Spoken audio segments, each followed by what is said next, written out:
नमस्कार, मैं हूं पंकज झा। आप देख रहे हैं मेरे साथ ऑफ द रिकॉर्ड। मैं पटना में हूं। मेरे पीछे जयप्रकाश नारायण की मूर्ति, वही जेपी मूवमेंट जिनसे निकलकर बिहार के दो बड़े नेता राष्ट्रीय राजनीति में छा गए, लालू यादव और नीतीश कुमार। लेकिन अब सबसे बड़ी खबर आ रही है नीतीश कुमार के बारे में।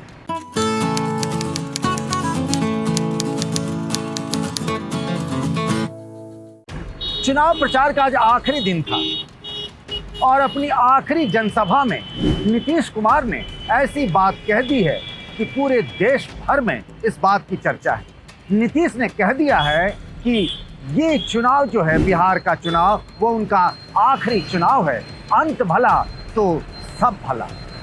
आज चुनाव का आखिरी दिन है, अब परसों चुनाव है और ये मेरा अंतिम चुनाव है। अंत भला तो सब भला। आखिर नीतीश कुमार को ये कहना क्यों पड़ा? वैसे तो नीतीश कुमार से पिछले महीने डेढ़ महीने से यही सवाल पूछा जा रहा था। तेजस्वी यादव लगातार पूछ रहे थे, पत्रकार भी सवाल पूछ रहे थे और बिहार की जनता में भी इस बात की बड़ी चर्चा थी कि क्या साल 2020 का बिहार विधानसभा का चुनाव नीतीश कुमार के लिए आखिरी चुनाव है। नीतीश ने जवाब में कहा था कि नहीं, ये उनके रिटायरमेंट का वक्त नहीं है, अभी तो उन्हें बिहार में बहुत काम करना है। फिर क्या हुआ कि आखिर चुनाव प्रचार के बिल्कुल आखिरी दिन, आखिरी समय में उन्हें ये बात कहनी पड़ी। माना ये जा रहा है कि इस बार बिहार का चुनाव बहुत कांटे का हो गया है और उन्होंने इमोशनल दांव खेला है। बिहार की जनता से उन्होंने भावुक अपील की है कि आखिरी बार तो कम से कम वोट दे दीजिए। वैसे तो आमतौर पर ये मानकर चलते हैं हम, राजनीतिक पंडित भी यही बात कहते हैं, बिहार में राजनीति के जो जानकार हैं वो भी यही कहते हैं कि बिहार में तीन बड़ी राजनीतिक ताकतें हैं, जेडीयू, आरजेडी और बीजेपी। और इसमें से अगर दो एक साथ हो गई, उनका गठबंधन हो गया, तो उसकी जीत तय है।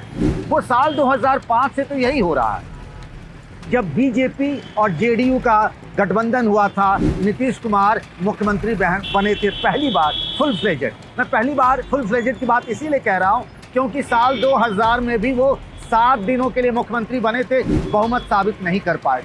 2005 के अक्टूबर में वो मुख्यमंत्री बने, फिर 2010 में बीजेपी के साथ वो मुख्यमंत्री बने, 2015 में वो आरजेडी यानी लालू यादव के साथ हो गए, तब भी उनकी सरकार बन गई। तो फिर 2020 में जब बीजेपी और जेडीयू का गठबंधन है, तो फिर आरजेडी के मुकाबले जब मुकाबला है, तो मानकर हमें चलना चाहिए था। लोग कह रहे थे कि एनडीए की सरकार बन जाएगी, लेकिन मुकाबला दिलचस्प हो गया। 31 साल के नौजवान तेजस्वी यादव ने अपने पिता और बहुत बड़े नेता लालू यादव की छवि से निकलकर एक अलग छवि बनाई और उन्होंने मुकाबले को दिलचस्प बना दिया। बेरोजगारी का मुद्दा पूरे बिहार का मुद्दा बन गया, एक यूथ आइकन बन गए हैं तेजस्वी। और तेजस्वी जब अपनी सभाओं में कहते हैं कि नीतीश कुमार अब थक गए, अब वो उबाऊ हो गए, अब वो उनमें वो बात रही नहीं और हर मंच से हर बार वो ये बात कहते हैं। कैसे कहते हैं, जरा इसे भी देख लीजिए और सुन लीजिए।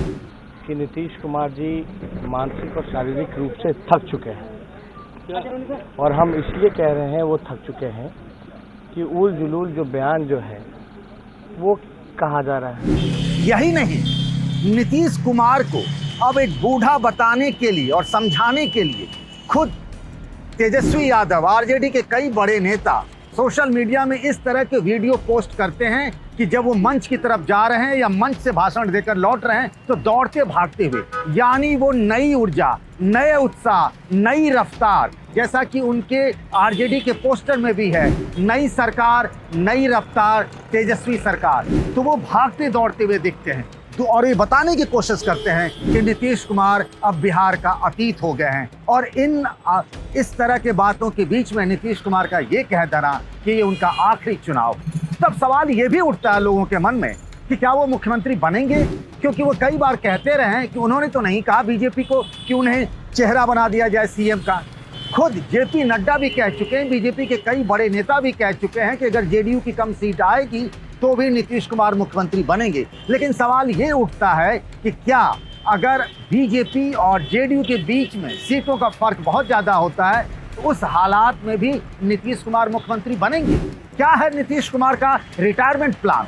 अगर वो इस बार मुख्यमंत्री बन भी गए, आगे क्या करेंगे वो? क्या वो किसी तरह के संवैधानिक पद पर बनना चाहते हैं?